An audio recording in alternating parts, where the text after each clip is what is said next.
Mirsa, terima kasih Anda masih bersama kami dalam program Karomah, kajian Ramadan online Aswaja An-Nahdiyah yang tentunya hanya di Nuba TV Sejuk Mencerahkan. Pemirsa, luar biasa sekali pada segmen sebelumnya kita membahas secara detail terkait turunnya Al-Quran pada bulan Ramadan. Dan untuk segmen ini kita akan membahas terkait Al-Quran secara lebih lanjut, yaitu diturunkannya pada bulan Ramadan. Ya Gus, mungkin saya akan bertanya terlebih dahulu terkait Al-Quran, yaitu pada masa Khalifah siapa kemudian Al-Quran ini dilaksanakan proses penyusunannya, Ya, dan butuh waktu berapa itu untuk penyusunan? terima kasih. Jadi begini ya, sebelumnya saya perlu menjelaskan begini. Memang ada sekelompok orientalis ya, yang mengatakan bahwa Al-Quran itu sudah tidak original, sudah tidak asli.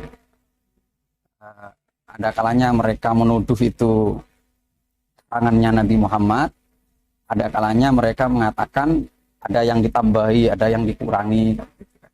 Nah, karena menurut mereka hal itu terjadi karena Al-Quran memang tidak pernah ditulis pada masa Rasulullah. Tetapi ini tidak benar. Pada masa Rasulullah itu Al-Quran sudah ditulis. Dan Allah di dalam menjaga Al-Quran ini melalui dua hal, yaitu melalui hafalan para sahabat dan melalui tulisan. Tetapi kemudian timbul pertanyaan, sebelum saya menjawab pertanyaan, nah ini penting, timbul pertanyaan, lebih baik mana hifdzul Quran bil kitabah dengan bil hifdz, menjaga Al-Quran dengan hafalan dan menjaga Al-Quran dengan tulisan? Kalau menurut Mbak gimana? Dua-duanya lebih satu. Ya, misalnya disuruh memilih apa? Oh ya, Sudah, saya saja ya. iya Ustaz saja lah. Ustaz saja ya. Jadi begini, kalau menurut yang saya pelajari dari guru-guru saya, hifdzul Quran dengan hafalan itu malah lebih bagus. Kenapa? Karena cara baca Al-Quran itu kan macam-macam.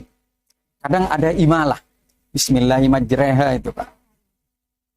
Kadang bahkan ada kiroat wadduha wallaili idza saja.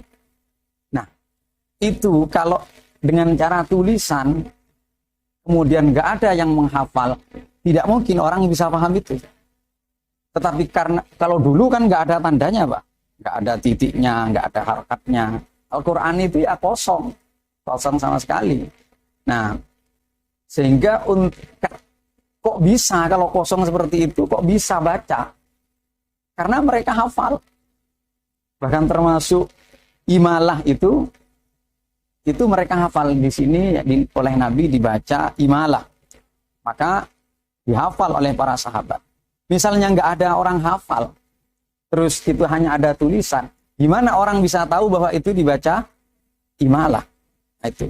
Maka karenanya kata guru saya, bil hifdz itu lebih bagus. Bahkan begini lagi, orang Arab itu memang oleh Allah diberi keistimewaan kekuatan hafalan.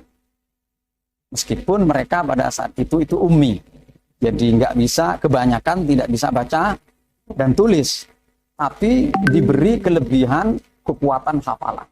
Makanya sangat banyak yang hafal Al-Quran.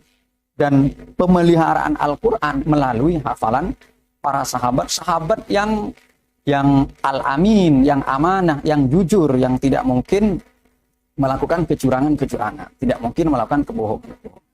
Tetapi di samping hafalan juga ditulis. Nah, kemudian pada masa Abu Bakar itu sudah mulai banyak orang-orang yang hafal Al-Quran itu wafat. Nah, ketika terjadi perang Yamamah. Nah, maka Sayyidina Umar mengusulkan untuk dikumpulkan. Dan kemudian membuat panitia, jadi kemudian dikumpulkan pada saat itu. Lalu kemudian dijam'u lagi pada masa Sayyidina Utsman.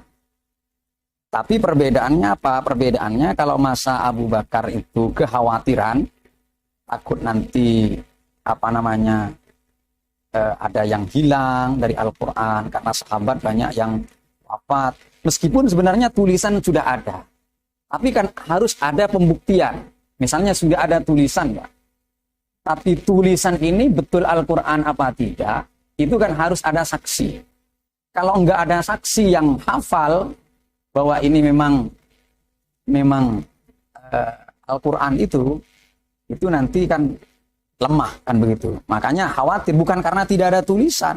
Menurut sebagian orang kan Abu Bakar khawatir itu karena nggak ada tulisan, maka khawatir.